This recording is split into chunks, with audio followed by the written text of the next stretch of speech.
আমরা অত্যন্ত আনন্দিত যে আমাদের প্রধান অতিথি বিশেষ অতিথি মহোদয় এখানে আপনাদের উপস্থিত হয়েছেন। সারা দেশে গণঅভ্যুত্থানের মধ্যে দিয়ে যে জুলাই সনদ, সেই সনদ বাস্তবায়নের জন্য যে সম্মতি, সেই সম্মতি 12 তারিখে গণভোটের মাধ্যমে আসবে বলে আমরা আশা করছি।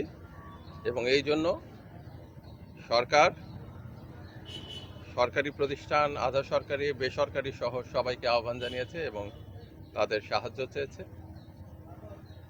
যেন এই গণভোটে হার পক্ষে, জুলাই সনদের পক্ষে, শহীদদের আকাঙ্ক্ষার পক্ষে জনরায় আসে। সাধারণ মানুষ ফ্যাসিবাদের বিরুদ্ধে, আর না হলে বাংলাদেশে পরিবর্তন আসতো না জনসমর্থন ছাড়া। তাই সাধারণ মানুষ ফ্যাসিবাদের বিপক্ষে বলেই তারা হায়ের পক্ষে অবস্থান নিয়েছে। যারা ফ্যাসিবাদের পক্ষে তারা নায়ের প্রচারণা করবে, যারা জনগণের স্বার্থের বিরুদ্ধে তারা নায়ের পক্ষে যাবে, যারা জনগণের পক্ষে, জনগণের অধিকারের পক্ষে, ফ্যাসিবাদের বিরুদ্ধে আর কখনোই চায় না আয়নাঘর ফেরত আসুক, গুম, বিচার বহির্ভূত হত্যাকাণ্ড ফেরত আসুক, তারা সবাই হায়ের পক্ষে ভোট দেবে। জনপ্রতিরোধের কাছেই আমরা ছেড়ে দিয়েছি। জনগণ তাদের স্থানীয় পর্যায়ে অবস্থান নিয়ে যারা ফ্যাসিবাদের সমর্থক, কারণ তো জুলাই গণ অভ্যুত্থান তো জনগণের স্বতঃস্ফূর্ত অভ্যুত্থান ছিল।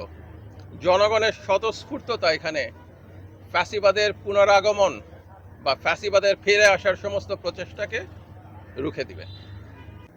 আমরা কক্সবাজার জেলা পর্যটন নগরী হিসাবে এটার পরিষ্কার পরিচ্ছন্নতার জন্য স্পেশাল অভিযান নেওয়ার জন্য আজকে আমরা এখানে পৌর প্রশাসক সহ জেলা প্রশাসক মহোদয় উপস্থিত রয়েছেন। তাদেরকে প্রয়োজনীয় আমরা পরামর্শ প্রদান করব এবং আমরা চাই যে এখানে পর্যটক দেশি বিদেশি যারাই আসেন না কেন যে নিরাপদ সুন্দর একটি পরিবেশে বাস করে, সেটার জন্য আমরা প্রয়োজনীয় পদক্ষেপ নিয়েছি।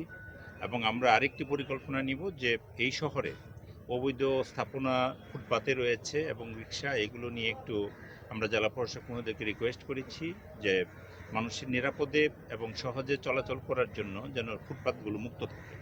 এই ক্ষেত্রে আমরা প্রয়োজনীয় ব্যবস্থা নিচ্ছি। এছাড়াও আমরা অনেকগুলো প্রকল্প রয়েছে কক্সবাজারে, আমরা নিরাপদ পানির ব্যবস্থা করা, মানুষের কর্মসংস্থানের ব্যবস্থা করা ইত্যাদি প্রকল্পের মাধ্যমে দেশি বিদেশি অর্থ সহায়তা এখানে রয়েছে, যার মাধ্যমে এই শহরকে আমরা একটি পর্যটন নগরী হিসেবে গড়ে তুলতে পারি। সেই জন্য আমরা উদ্যোগ নিয়েছি। ধন্যবাদ। আনন্দের বিষয় যে কক্সবাজার জেলার এই আজকের স্বতঃস্ফূর্ত অংশগ্রহণ প্রমাণ করে কবে থেকে প্রচার করবো আমরা, বিশেষ করে প্রাইভেট টিভি চ্যানেলগুলো আছে, এখানে কোনো আমরা প্রচারণা যথেষ্ট প্রচারণা দেখতে পাচ্ছি না।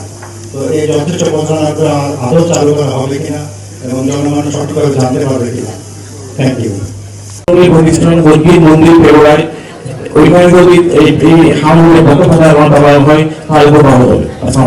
আমরা অত্যন্ত আনন্দিত যে আমাদের প্রধান অতিথি বিশেষ অতিথি মহোদয় এখানে আপনাদের উপস্থিত হয়েছেন। আর সরকারের পক্ষ থেকে মানুষকে